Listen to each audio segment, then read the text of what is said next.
me tell you, yes, I initiated the reconciliation dialogue, because when I became a governor, I look at the scenario, what is happening. Why bandits are killing people in Zamfara State? So I was thinking the best way to tackle the situation. So I have been getting a lot of advice from different sectors, which I ended up to call a stakeholders meeting at that time. I called the traditional rulers, I called the religious leaders, the security agencies, the leaders of the Fulani, the leaders of the Ansaki. That is the vigilante group. I will hear from each group differently. I did not combine them together.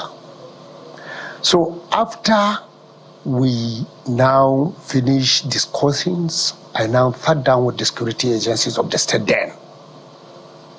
And remember, security agencies comprise police, army, DSS, immigration, all of them, civil defense. So we sat down together based on the recommendations that we have from the people of the state, from the traditional rulers. So we have a recommendation that the only option that time is for us to dialogue with the bandit. Was it a success? Did it work? Let me tell you, that is the recommendations we have. After I sat down with all the security agencies, they are alive. We have some of the CPs, they rose to the rank of DIGs and some AIGs, they are all alive. We have some of them who are now retired generals, they are there. So after we get this recommendation, we say, okay, now, the best way, let's go for the dialogue as recommended by the traditional institutions, by the religious leaders of the state, by the stakeholders of the state, by all the leaders of the state. I have no option rather to do that, because it's better for me than to see bandits killing my subjects, killing individuals in the state. So when we enter into this dialogue, that was where we recorded a lot of successes.